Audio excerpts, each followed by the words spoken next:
বলছেন ওয়া ইনা আসাউকা ফাকুল ইন্নী বারিউম মিম্মা তা'মালুন। ওগো নবীজি, কিছু মানুষ আপনার বিপক্ষে থাকবে যারা আল্লাহর হুকুম মানবে না, নবীর তরিকায় মানবে না, এরকম কিছু লোক থাকবে, তাদের ক্ষেত্রে আপনি বলুন ফাকুল ইন্নী বারিউম মিম্মা তা'মালুন। ও আল্লাহর বান্দারা, আপনারা যা করছেন তার সাথে আমার কোনো সম্পর্ক, কি বলেন, সম্পর্ক ক্লিয়ার কাট কথা বলেন, মুনাফিক হওয়া যাবে না। কি হওয়া যাবে না? স্পষ্টবাদী হতে হবে। হয় আপনি আল্লাহর পক্ষের লোক হন, না হলে শয়তানের পক্ষের লোক হন, না হলে কখনো এই দিকে কখনো ওই দিকে, এটা হওয়ার কোনো সুযোগ। হয় আপনি আল্লাহর হুকুম মেনে নেন, রসুলের তরিকা মেনে নেন, আর না হলে বলেন আমি মানতে পারলাম না। কিন্তু কখনো এদের সাথে দিয়ে মুনাফিকি আচরণ করা। সম্মানিত আল্লাহর প্রিয় বান্দারা, আপনারা বর্তমানে দেখবেন কোন যদি ইটের ভাটায় যান, আল্লাহ সুবহানাহু ওয়া তাআলা কুরআনুল কারীমে বলেছেন যারা মুনাফিক হবে এদের সব চাইতে স্তর হবে জাহান্নামের তলদেশে।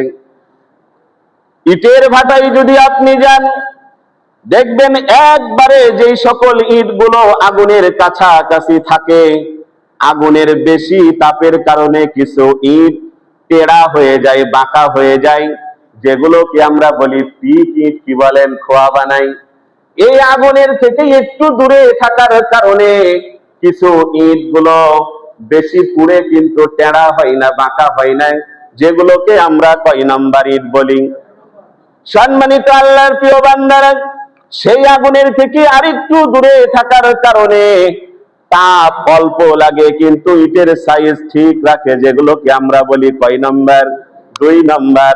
তার থেকে আরেকটু উপরে কিছু ইট থাকে, আগুন মাঝে মধ্যে লাগে মাঝে মধ্যে লাগে না, সে টেড়াও হয় না, বাঁকাও হয় না, আবার বেশি পুড়েও না, এগুলোকে আমরা কি বলি, 3 নাম্বার। আরো কিছু ইট উপরে থাকে যেগুলোর কোনো নাম্বার হয় না, যদিও আমরা ব্যবসায়িকেরা 3 নাম্বার বলে কি করি, চালায়া দিই।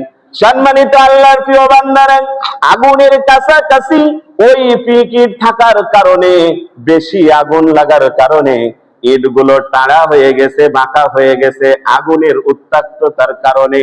আল্লাহ রাব্বুল আলামিন বলেন, বান্দা, হয় আমার হুকুম মানো, আমার নবীর তরিকা মেনে নাও, আর না হলে বলো আমি হুকুম মানি না, নবীর তরিকা মানি না।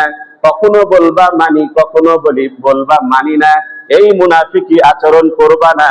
যদি তুমি করো, পিকিটের মতো জাহান্নামের তলদেশে তোমার স্থান হয়ে যাবে। নাউজুবিল্লাহ। অনেক সময় বলে, হুজুর খেলাতে কেন আপনি রাজনীতি টানলেন? এই যে খেলা গেল, মুসলিম অমুসলিম টানলেন কেন? ও আল্লাহর বান্দারা, খেলায় টানলাম না, ছেড়ে দিলাম। মনে করেন রাজনীতিতে কেন ইসলাম টানেন? তো রাজনীতিতেও মনে করেন ইসলাম টানলাম না। এবার বলেন সমাজ ব্যবস্থাপনায় কেন ইসলাম টানেন? তো এখানেও আমি ইসলাম ছেড়ে দিলাম। এবার বলেন তো, আজ থেকে 1450 বছর আগে ইসলাম যখন নাজিল হয়, আংশিক ভাবে নাজিল হয়েছে না পূর্ণাঙ্গ ভাবে? বলেন আল ইয়াউমা আকমালতু লাকুম দীনাকুম। আল্লাহ বলছেন আমি দিন ইসলামকে পূর্ণাঙ্গ ভাবে আমি নাজিল করলাম। এবার আপনি খেলায় টানলেন না ইসলাম, একাংশ কমে গেল না? রাজনীতিতে টানলেন না, আরেকাংশ কমে গেল না? সমাজনীতিতে টানলেন না, আরেকটা কমে গেল না? আপনি এইভাবে করে করে একের পর একটা একটা করে মাইনাস করলেন। বলেন তো এবার পূর্ণাঙ্গ থাকলো না হাফ হয়ে গেল?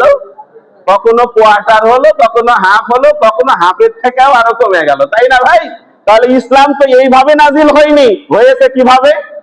পূর্ণাঙ্গ ভাবে। অতএব খেলাতেও আমরা রাজনীতি টানবো, আল্লাহর হুকুম টানবো। আমরা রাজনীতির মধ্যেও আল্লাহর হুকুম টানবো, আমরা সমাজনীতিতেও আল্লাহর হুকুম টানবো। মানুষ যা যা করে তার মধ্যেই আল্লাহর বিধান আছে। সুবহানাল্লাহ। মানুষ যা যা করে, একজন মানুষ যা যা করে সেখানে আল্লাহর হুকুম নেই, রাসূলের তরিকা নেই, তাহলে মানুষ যা যা করে, জীবজন্তু যেগুলো করে, সেগুলোতে আমরা আল্লাহর হুকুমও টানবো না, রসুলের তরিকায় টানবো না। অতএব খেলা নিয়ে জীবজন্তু মারামারি করে নাই, অতএব তাদের প্রতি আমাদের কোনো কথাও নাই। আপনি আমি যেহেতু মানুষ, খেলা নিয়ে মারামারি করেছেন, অতএব এখানে আমরা রাজনীতি টানবো কিনা, ইসলাম টানবো কিনা। এবার আসে রাজনীতি জীবজন্তু এ করে না মানুষে করে? একটু ভালো করে বুঝেন, হুজুরকে ভুল বোঝার দরকার নেই। রাজনীতি মানুষে করে না জীবজন্তু এ করে? মানুষে যদি করে তাহলে এখানে আল্লাহর হুকুম আছে না নাই, রসুলের তরিকা আছে না নাই? এই জন্যই তো আমরা রাজনীতিতেও ইসলাম টানি। কি বলেন? সম্মানিত আল্লাহর প্রিয় বান্দারা, এবার আসেন, হয় আপনি আল্লাহর হুকুম পূর্ণাঙ্গ মানেন, নবীর তরিকা পূর্ণাঙ্গ মানেন, আর না হলে বলেন এর সাথে আমার কোনো সম্পর্ক নাই। তাহলে হয় আপনি কাফের, না হলে আপনি মুসলিম, কিন্তু মুনাফিক হয়েন না। কারণ জাহান্নামকে আল্লাহ স্টেপ বাই স্টেপ সাজিয়েছেন। খেয়াল করেন, এই জাহান্নামে যারা মুসলমান কিন্তু গুনাহ করেছে, এরা কিন্তু নিচে থাকবে না। থাকবে কে? মুনাফিক। মুসলমান হয়েছে কিন্তু সব জায়গায় ইসলাম টানেনি। কি বলেন? মুসলমান সব জায়গায় ইসলাম টানেনি, বরং যারা টানেছে এদের সাথেও বিরোধিতা করেছে, সব জায়গায় ইসলামকে টানেনি। এরা হলো মুনাফিক মার্কা, এরা থাকবে জাহান্নামের তলদেশে।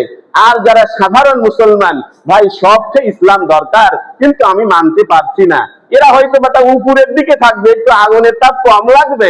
এই জন্য পূর্ণাঙ্গ জীবন বিধান যেহেতু ইসলাম, অতএব সর্বত্রে আমরা আল্লাহর হুকুম আর রসুলের তরিকা টানবো ইনশাআল্লাহ।